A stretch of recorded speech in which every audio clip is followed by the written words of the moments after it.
심장을 바운스 두근두근 거리게 하는 영화 이야기로 금요일 시작합니다. 매주 금요일 이지혜 영화 저널리스트와 함께 키워드로 영화를 만나봅니다. 어서 오세요. 네, 안녕하세요. 자, 영화는 사실 뭐 누구나 쉽게 즐길 수 있는 컨텐츠긴 한데 근데 또 모두가 영화를 좋아하진 않잖아요. 네. 주변에 혹시 나는 영화 별로 안 좋아해 라고 하는 친구들이 있으십니까? 저는 대부분 또 끼리끼리라고 네. 영화를 좋아하는 친구들이나 지인들이지만 그중에서 굳이 고르자면 네. 지금 제 앞에 계신 분이 영화를 가장 적게 보시는 그런 축에 속하는 것 같아요. 찔렸네요. 예, 제가 좀 적게 보는 편이죠. 네. 네, 맞습니다. 이제 저 같은, 갑자기 할 말이 없어져 버렸습니다. 네. 저 같은 사람을 보면 어떻게 영화의 어떤 그 참맛을 좀 느끼게 해주고 싶습니까? 아니면 그냥 쟤를 버려라고 생각이 드십니까? 버리지는 않고요. 네네. 취향은 존중해 드리지만, 네네. 옆에서 이제 꼼꼼히 관찰을 했다가, 이분이 이런 취향이지 않을까라는 생각이 들면, 그때 이제 딱 영화를 한 편 조심스럽게 꺼내 드는 거죠. 또 제가 영화 추천하는 데에는 자신이 있기 때문에. 그래요? 네, 지금 제가 하나하나 지금 파악 중입니다. 저에 대해서? 네. 알겠습니다. 그러면 이제 저희 청취자 여러분들 가운데, 네. 나도 그렇게 영화 싫어하는 친구 있는데, 근데 걔를 영화의 세계로 끌어들이고 싶어, 라고 한다면, 뭘 추천하면 좋을까요? 저는 그게 그 친구의 뭐 성향이라던가 네네. 성별, 뭐 나이, 뭐 여러 가지에 따라서 좀 세세하게 접근해야 되는 방법이긴 한데 쉬운 게 아니군요. 그래도 그 모든 것을 아우르는 단 한 편의 영화를 고르라면 저는 쇼생크 탈출을 고를 것 같아요. 왜요? 이게 흔히 육각형 영화라고 하죠. 시나리오, 연출, 미술, 연기, 음악 모든 것 하나 어느 하나 빠지지 않고 올타임 레전드로 불리기에 손색이 없는 완벽한 이야기의 영화거든요. 그래서 흔히 쇼생크 탈출하면 약간 오래된 영화, 예전 아카데미 영화 이렇게 생각하기 쉬운데 TV에서 한 번이라도 이 영화가 중간이든 마지막이든 어느 부분에서라도 멈춘다라면 리모컨 다시 돌리기가 힘들 그런 맞아요. 영화거든요. 맞아요. 그래서 그렇게 좀 케이블 TV나 영화 채널에서 많이 방영하기도 하는데 그만큼 많은 사람들한테 인정을 받았고 저는 이 쇼생크 탈출을 원작 소설도 함께 읽었었거든요. 그래요? 스티븐 킹의 네. 원작 소설보다 훨씬 더 재미있게 영화로 만든 작품이기 때문에 저는 쇼생크 탈출은 누구나 재밌게 볼 수 있는 영화 중에 한 편이 아닌가 싶어요. 이 원작 소설이 스티븐 킹입니까? 네. 공포소설 많이 쓰는 사람? 네. 그래요? 근데 이거는 공포라고는 좀 그런데? 스티븐 킹이 사실 뭐 공포소설로 많이 알려져 있기는 하지만 기본적으로 타고난 이야기꾼이기 때문에 그쪽으로 확실히. 보시면 될 것 같습니다. 그렇군요. 쇼생크 탈출. 한 30년 전에 본 것 같은데요? 이게 몇 년도 영화죠? 그 정도 된 것 같아요. 그죠? 네네. 엄청 오래된 것 같은데. 이 주연 배우 이제 나이 많이 드셨을 것 같은데. 네. 좋습니다. 자, 오늘 준비해온 영화는 뭔가요? 첫 번째로 소개해줄 작품. 네, 오늘 준비해온 작품은 OTT에서 지금 방영 중인 애니메이션 던전밥입니다. 던전밥이요? 네네. 던전이라는 표현 자체가 장르 소설, 판타지 소설에 나오는 용어인데. 네, 맞습니다. 이 던전 플러스 밥이에요. 먹는 네. 밥. 밥? 네, 일본 애니메이션이고요. 한 해에 한 20분에서 30분 남짓되는 짧은 에피소드이기 때문에 우리가 흔히 요즘에 밥 친구라고 하죠. 식사를 하면서 보는 그런 컨텐츠들로서 아주 손색이 없고요. 일본에서만 1,400만 부를 돌파한 인기 원작을 두고 있고요. 이 던전밥 같은 경우에는 말씀하신 대로 고전 판타지의 영향을 굉장히 많이 받았어요. 네. 여기 등장하는 인물들이 엘프, 드워프, 또 하프풋, 그리고 여기 나오는 맨드레이크 같은 마물들도 등장하고요. 오크 같은. 그래서 고전 판타지의 영향을 받았고 또 여기에 RPG 게임의 영향도 받았어요. 이 던전 안에서의 모험을 다루고 있는 애니메이션이거든요. 네. 그래서 주인공 같은 경우에는 라이오스인데 이 라이오스 일행이 레드 드래곤과 이제 싸우다가 동생인 파린을 잃게 돼요. 파린은 마법사인데 그 다른 팀원들을 구하기 위해서 자신을 희생하고 레드 드래곤에게 잡아먹혀요. 그러니까 오빠 라이오스 입장에서는 이 동생을 빨리 구해야 되는 거죠. 그런데 이들이 지상으로 소환이 돼요. 왜냐하면 마지막에 파린이 이들을 구하기 위해서 마법으로 소환수를 써서 지상으로 보내고 자신을 희생을 하거든요. 네. 그러니까 드래곤한테 먹혔으니까 빨리 가서 구해야 되잖아요. 먹히면 끝난 거 아니에요? 드래곤은 다행히도 소화가 굉장히 느려서 아. 시간 여유가 조금 있어요. 아, 설정 재밌네요. 네. 그래서 이제 그 시간을 번 김에 라이오스 일행이 지상에서 준비를 해서 다시 던전으로 내려가서 동생을 구하기 위해서 모험을 벌이는데 모험을 그냥 할 수 없잖아요. 먹어야 사람이 사니까 보통은 지상에서 보급품을 챙겨서 가져가는데 시간이 없잖아요. 이 라이오스 일행에게는. 그래서 던전에 살고 있는 마법 생물들을 잡아 먹으면서 이제 동생을 구하러 가자. 이렇게 시작되는 모험 이야기입니다. 아주 참신하네요. 지금 동생이 지금 먹기 소화되기 직전인데. 네. 재밌습니다. 일단 그럼 그 밥을 하는 내용들이 좀 많이 나옵니까? 네. 이 거의 뭐 본격적인 요리 만화 플러스 판타지물이라고 보시면 될 거예요. 이게 설정이 던전일 뿐이지 요리만 합니까? 하지만 모험도 있습니다. 아, 그래요? 왜냐하면 이 던전이라는 곳이 네. 그 성의 지하에 있는 미로예요. 거의 미로고 이게 마법으로 악마를 봉인하기 위해서 만든 곳이기 때문에 곳곳이 미로이고 곳곳이 뭐 함정과 장애물이 있고 여기서 살고 있는 자생적으로 살고 있는 마법 생물들이 굉장히 많아요. 그래서 이 기존의 판타지물 같은 경우라면 이런 던전에서 막 용사가 칼싸움하고 마법으로 이제 괴물을 물리치고 이러한 모험 자체를 보여줬다라고 한다면 이 작품 같은 경우에는 던전 안에서의 일상, 먹고 요리하고 그럼 던전이 미로인데 화장실은 어떻게 가지? 그럼 화장실 청소는 누가 하지? 이런 굉장히 일상적인 부분, 그동안은 판타지물에서 좀 생략되었던 부분들에 대한 이야기를 본격적으로 하는 그런 애니메이션입니다. 그러네요. 네. 보통은 마물과 싸우고 네. 저 마물의 특징은 뭐고 이걸 분석해서 내가 어떻게 공격해야 이기고 제 네네. 공격을 어떻게 막아내고 이런 얘기가 많이 나오는데 네. 그것보다는 그 사이사이에 내가 뭘 먹고 뭘 싸고 네. 어디서 자고 이런 얘기가 나오는 거군요. 네, 방금 되게 중요한 말씀을 하신 게 마물을 분석해야 된다고 하셨잖아요. 네네. 여기서도 마물을 분석을 해요. 왜냐하면 그래요? 네. 요리를 하려면 식재료에 대한 이해가 필요하잖아요. 이 마물들 같은 경우에는 마법으로 탄생된 생물들이기 때문에 지상의 이제 식재료들과는 달라요. 그렇기 때문에 이게 어떤 특성을 가지고 있고 어떻게 요리해야지 맛있는지 연구하는 과정에서 이 마물이 가지고 있는 약점, 나중에 이 마물을 공격하려면 어떻게 해야 되는지, 사냥하기 용이하기 위해서는 어떤 약점을 공략해야 되는지까지도 이제 발전하게 되는 거죠. 아니, 너무 좋은데 네. 우리 동생 8인 소화되겠는데요. 다행히 이제 네. 소화되기 전에 이제 찾으러 가는데요. 네. 이 가는 길에 사실 우리가 던전이라고 하면 네. 마법 생물과도 이제 싸우는 것이 힘들지만 이 안에 많은 사람들이 모이잖아요. 네. 여기에 보물이 있다라는 소문이 나면서 보물을 사냥하기 위한 모험가들, 그리고 이 모험가들을 노리는 도적들, 그리고 이 과정에서 싸움을 벌이다가 이제 사망한 사람들, 이런 시신을 이제 회수하는 시신 회수꾼들까지 엄청난 사람들이 제각기의 욕망을 가지고 모이거든요. 네. 그래서 마물과 싸우는 동시에 또 사람들과도 싸워야 하는.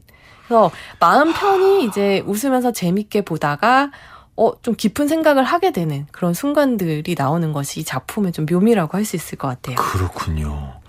요리는 어떤가요? 당연하겠지만 좀 요리는 매 회 좀 다르겠습니다. 그럼요. 일단 재료들이 달라지니까 늘 네. 다른 상대와 싸우다 보니까 이제 요리도 달라지는데 기본적으로 라이오스, 팀의 리더인 라이오스는 이 마물을 먹자라는 아이디어를 낸 인물이고 마물에 굉장히 관심이 많아요. 식재료로서. 네. 그러다가 이 팀이 하지만 좀 요리 지식은 부족했는데 마물 요리 전문가인 드워프 센 씨를 만나게 돼요. 센 씨는 이 던전에서만 10년을 살면서 마물들을 연구하고 어떤 마물은 먹을 수 있고 어떤 마물을 먹을 수 없는지 이런 지식이 굉장히 풍부하거든요. 그래서 이 둘이 합세하면서 요리를 만들게 되는데 예를 들면 뭐 걷는 버섯을 이제 잡게 돼요. 네. 굉장히 좀 사냥 난이도가 낮은. 동충하초인가요? 좀 비슷합니다. 네. 걷는 버섯을 잡았을 때는 그리고 버섯 하면 전골이죠. 걷는 버섯 전골을 만들고 또 뱀과 닭이 이제 합체한 거대 생물인 바실리스크 같은 경우에는 뱀과 닭이요? 네, 뱀과 닭의 어떤 식재료의 이점을 다 살려서 닭은 이제 로스트 구이를 하고 네. 그 알로는 오믈렛을 만들고 이런 식으로 요리를 해 나갑니다. 튀겨야 되지 않을까요? 닭은 튀겨야죠. 여기서 좀 기름이 귀하다 보니까 닭 먹을 줄 모르네. 요런, 뭔가 이렇게 하나씩 해보는 것도 재밌고, 뭐가 나왔을 때, 저건 어떻게 먹으려나 상상해보는 것도 재밌어 보이고 그렇습니다. 맞아요. 이 마물들이지만, 기본적으로 어떤 생명체에서 좀 아이디어를 얻어왔다, 모티브를 따왔다라는 것들이 보이거든요. 뭐 뱀이나 닭, 버섯도 있고, 개구리도 있고, 말도 있고, 그러니까 현실의 생명체들과 연결되는 부분이 많기 때문에, 나라면, 아까 말씀하신 듯이 나라면 어떻게 해먹겠다라는 이제 생각도 같이 하게 되는 거죠. 하면서 뭐 먹고 싶으셨던 거 있으세요? 전 딱히 먹고 싶진 않은 게 참 재밌는 부분인데 좀 먹어봐요. 요리 만화를 보면 정말 맛있게 그려지거든요. 네. 어떻게 먹고 싶다 나도 저거 해먹어야지라는 생각까지 연결이 되는데 그렇지는 않은 게 이 요리 애니메이션 같은 경우에는 재료를 이제 모두 손질된 재료들, 예를 들어 마트에서 산 그런 뭐 고기나 야채가 아니라 직접 그 고기를 우리가 요리할 수 있는 상태까지 만드는데 살아있는 생명에서부터 그걸 죽이고 손질하는 과정을 다 보여주거든요. 그렇기 때문에 이게 마냥 맛있겠다 나도 먹고 싶어 라는 생각보다는 생명에 대해서 한 번 더 생각하게 만드는 부분이 더 커요. 우리가 남이 죽여준 고기를 먹는 건 쉬운데 내가 뭔가를 죽여서 그걸 먹어야 된다면 사실 그것도 좀 그래본 경험 자체가 별로 없잖아요. 그렇죠. 그리고 그것 자체가 생명에 대해서 한 번 더 생각하게 만들고 죽음이라는 것이 우리에게 정말 가깝게 있구나라는 걸 한 번 더 느끼게 해주는 행위인 거죠. 그렇게까지 생각이 갈 수가 있겠네요. 네. 근데 이게 그럼 본격적인 요리 만화입니까? 아니면 뭐 주인공이 어떻게 뭐 여기서 결국은 성장을 하고 동생을 구하나요? 뭐 어떻게 되나요? 요리 만화인 동시에 판타지 모험물이기도 한데요. 제가 앞서서 생명과 죽음에 대한 이야기를 했는데 이들이 요리를 하고 사냥을 하고 모험을 해 나가는 과정에서 필연적으로 사륙을 할 수밖에 없잖아요. 마물도 잡아야 되고 최종적으로 동생을 구하기 위해서는 거대한 레드 드래곤을 죽여야만 하는 그런 상황에 놓여 있는데 계속 이제 죽음을 경험해 나가는 이 모험가들이 하는 얘기가 그 앞서서 말씀드렸던 요리를 주로 하는 센시가 이런 얘기를 해요. 먹을 수 있다는 거는 살아있다라는 증거다. 그렇다라고 한다면 우리가 마물을 잡아서 먹는데 이 행위가 인간의 살아있음을 자랑하고 인간이라는 종의 우수성을 알리는 그런 행위가 아니라 우리가 이 거대한 자연 생태계 안에서 다른 생명을 취한다라는 이 행위 자체가 가지고 있는 무게감을 느껴야 된다. 그러면서 모험을 해야지 그 모험 자체가 사륙으로 번지지 않을 것이다 라는 이야기를 하거든요. 그래서 본격 요리 만화이기도 하지만 어쩔 수 없이 인간으로 살아가면서 다른 생명들을 취해야 되는 입장에서 꼭 생각해야 될 거리들을 좀 제공해주고 있죠. 갑자기 먹는 얘기하다가 어마어마하게 철학적으로 갑자기 하네요. 네. 알겠습니다. 자, 던전밥에 대한 애니메이션 영화입니다. 던전밥 이야기를 하고 있었습니다. 여기서 그럼 음악을 잠깐 들어보시죠. 어떤 영화인지 여러분 이 곡으로 느낌이 오시지 않을까 싶습니다. 영화 던전밥의 오리지널 사운드트랙 가운데 메인 테마입니다. 야스노리 미츠다가 작곡한 곡입니다. 영화 던전밥 오리지널 사운드트랙 가운데 메인 테마 야스노리 미츠다의 작곡한 곡이었습니다. 자, 오늘 금요일 순서 이지의 시네토크 함께하고 있습니다. 오늘 첫 작품으로 던전밥 이야기를 나누고 있었고요. 지금 현재는 에피소드가 24편이죠. 이 중에 좀 제일 기억에 남는 편이 있었습니까? 저는 켈피라는 그 마물을 이제 사냥해서 요리를 하는 에피소드였는데요. 켈피 같은 경우에는 굉장히 아름답게 생겼어요. 하얀 말, 그러니까 유니콘처럼 생겼거든요. 그래서 센시가 이 던전에서 10년 동안 생활하면서 이 켈피에게는 이름도 안느라는 이름도 지어주고 굉장히 가깝게 지냈어요. 다른 마물들과는 다르게. 근데 이 켈피는 물가에 살고 있어서 이 물가를 지나려면 켈피를 타고 가자라는 아이디어를 센시가 내거든요. 그때 모든 다른 일원들은 다 반대를 해요. 마물의 마음을 인간이 알 수 없다. 근데 센시는 내가 오랫동안 같이 함께했기 때문에 이 녀석의 마음은 알 수 있다. 나와 같을 거다라고 켈피를 탔다가 아주 호되게 당하거든요. 그러니까 이 에피소드에서는 우리가 생태계의 일원이자 그러면서도 다른 생명과의 자연과의 거리감도 필요하다라는 걸 얘기하고 있어요. 우리가 흔히 어떤 동물들을 봤을 때 귀엽고 사랑스러우면 자연 속에 있는 동물인데도 인간 본위로 해석하기 되게 쉽잖아요. 맞아요. 귀여우니까 강아지처럼 나를 잘 따를 거야 다가갔다가 굉장히 크게 다치기도 하고 이런 식으로 자연 자체를 있는 그대로 보는 것이 중요하다라는 교훈을 주는 에피소드였거든요. 저는 이 에피소드가 굉장히 기억에 남습니다. 그렇군요. 유니콘, 네. 하얀 말. 예쁜가요? 네, 예쁜데 결국 호되게 당하면서 본색을 드러내죠. 아, 갑자기 막 이빨 나오고 네네. 눈 빨개지고 그런 거 아니에요? 어떻게 보셨나요? 아, 이거 봐. 그게- 인간의 상상력은 거기서 거기야.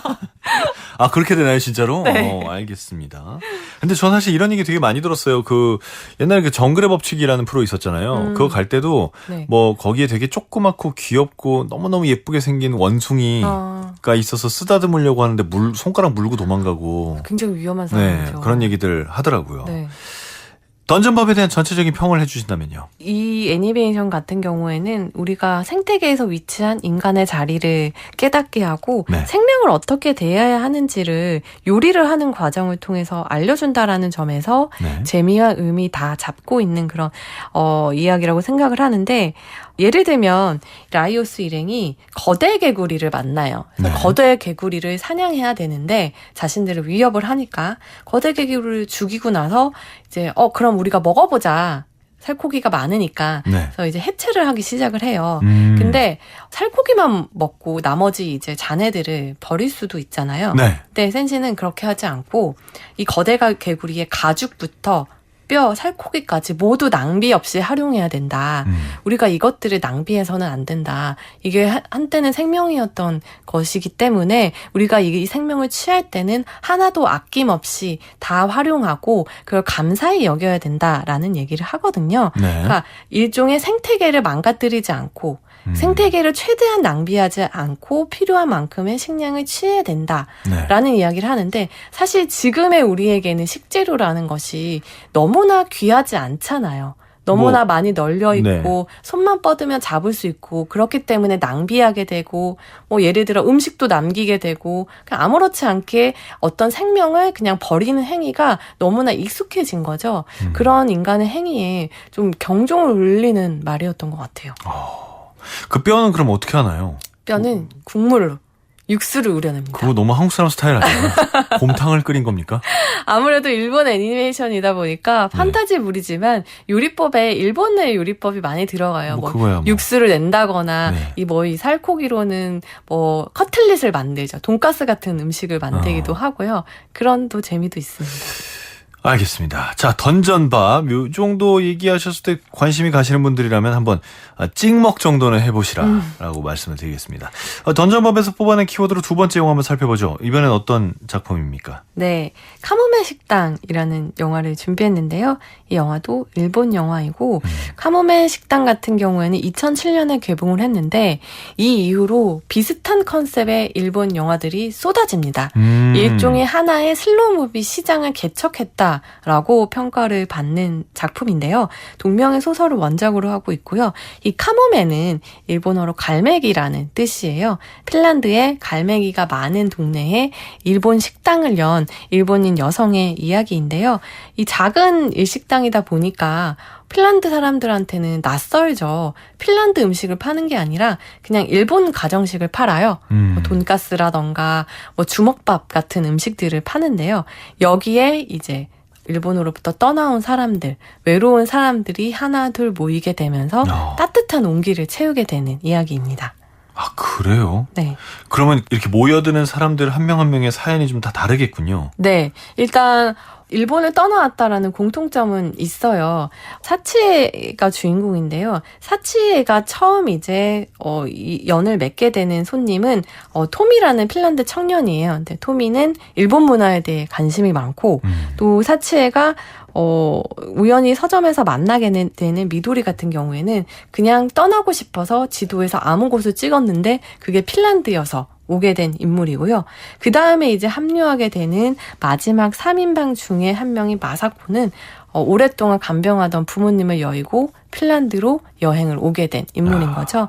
그러니까 원래 있었던 곳을 떠날 수밖에 없었던 그런 이유들을 가지고 있는 사람들이라면 필연적으로 외로움이 있을 수밖에 없잖아요. 그 외로움의 좀 어떤 빈자리를 함께 밥을 나눠 먹으면서 채우게 됩니다.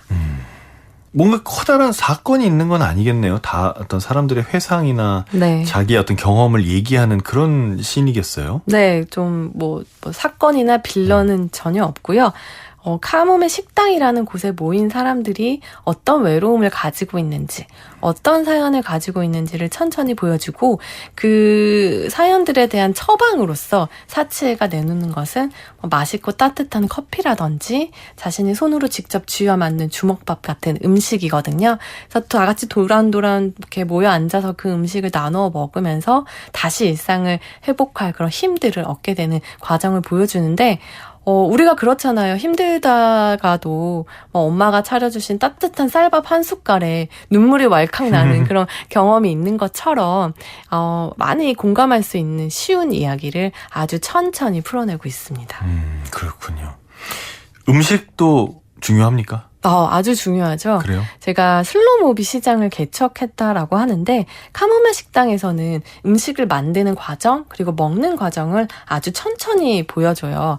예를 들어서 주먹밥을 만든다라고 하면 주먹밥의 재료들을 다 꺼내와서 그 손으로 이제 쌀밥을 뭉치는 과정, 거기에 김을 이제 마는 과정, 이 주먹밥을 처음으로 이제 한 입을 데워 무는 과정까지 아주 뭐 한 10분 정도, 15분 정도 길게 이제 보여주거든요. 이것은 그냥 우리가 먹방이라고 하죠. 빨리 많이 얼마나 자극적으로 음식을 먹느냐 거기에 있는 것이 아니라 여기서의 음식은 천천히 우리가 시간을 들여서 공들여서 만들고 그렇게 천천히 공들여 먹었을 때 의미가 생긴다라는 걸 보여주죠.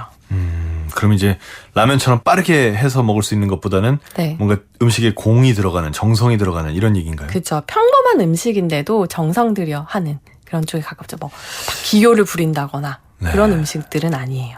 이런 거 보다 보면 네. 뭐 하나쯤은 되게 먹고 싶어지는 거 있잖아요. 네네. 뭐였어요?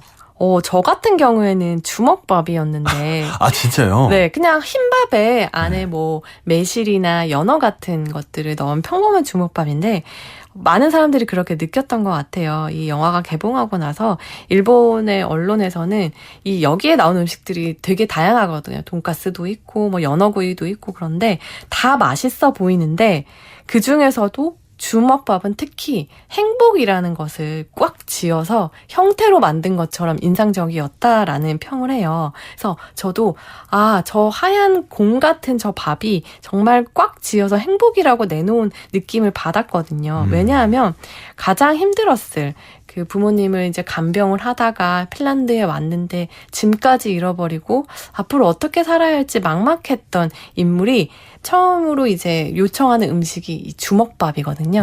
그래서 이걸 한 입 베어 물면서 이렇게 슬며시 미소가 싹 퍼지는데 나라도 저럴 수밖에 없겠다라는 생각이 들게 만드는 음식이었습니다. 그래요. 네. 이 카모메 식당의 배경이 핀란드 헬싱키잖아요. 네. 핀란드의 풍경도 많이 나옵니까? 잘 묘사가 돼 있나요? 네, 핀란드의 풍경도 나오고 핀란드 사람들과의 어떤 교집합 같은 것들도 등장을 해요. 핀란드가 우리가 생각하면 행복 지수도 높고 네. 굉장히 평화로운 나라라고 생각을 하잖아요. 그런 아름다운 풍광들도 나오지만 결국 이것도 사람이 사는 곳이고 여기서도 외롭고 힘든 사연을 가진 사람이 있다라는 걸 보여주는데 거기에서 이제 또 우리가 공감할 수밖에 없죠. 상실을 경험한 사람이라면 누구나 공감할 수밖에 없는 사연이 등장을 하거든요.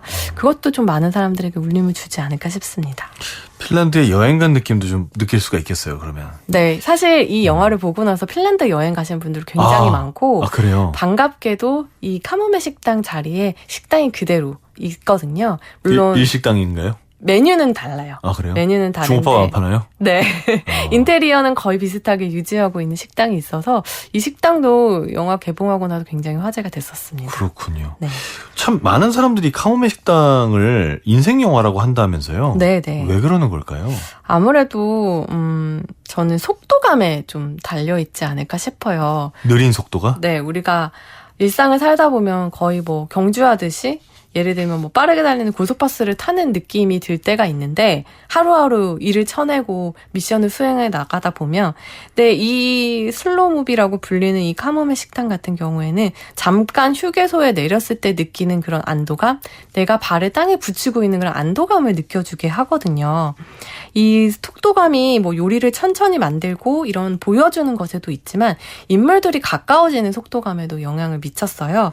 보통 우리가 이렇게 상처를 가진 인물들, 외로움 가진 인물들을 한 자리에 모으면 빨리 친해지고 얼싸안고 울어서 상처를 다 이렇게 빨리 회복하기를 바라게 되는데 이 영화는 그런 사이가 되라고 강요하지 않거든요. 적당한 거리감을 유지하면서 함께 밥을 먹고 차를 마시고 여상한 얘기를 나누면서 아주 천천히 가까워져요.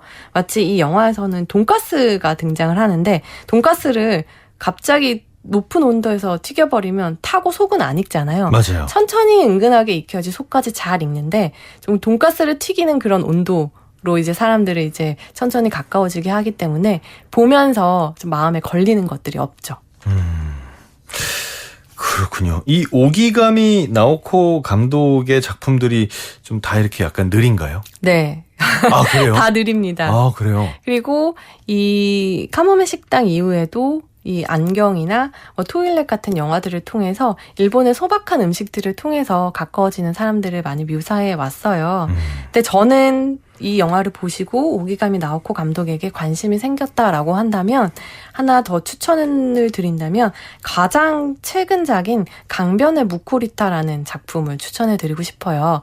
여기서는 이 오기가미 나오코 감독의 영화 중에서 아마 요리의 비중이 가장 적을 영화일 거예요. 근데 한층 더 성숙해진 시선을 보여주거든요. 이 영화에서는 죽음을 다뤄요.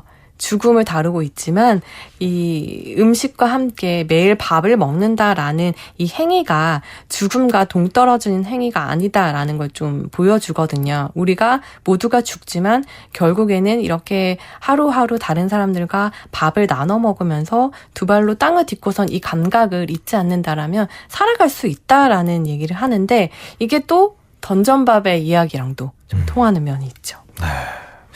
알겠습니다. 자, 한석준의 문화시대 이지의 시네토크. 오늘은 넷플릭스 애니메이션 던전밥 그리고 오기가미 나오코 감독의 영화 카모메 식당 두 편을 소개해드렸습니다.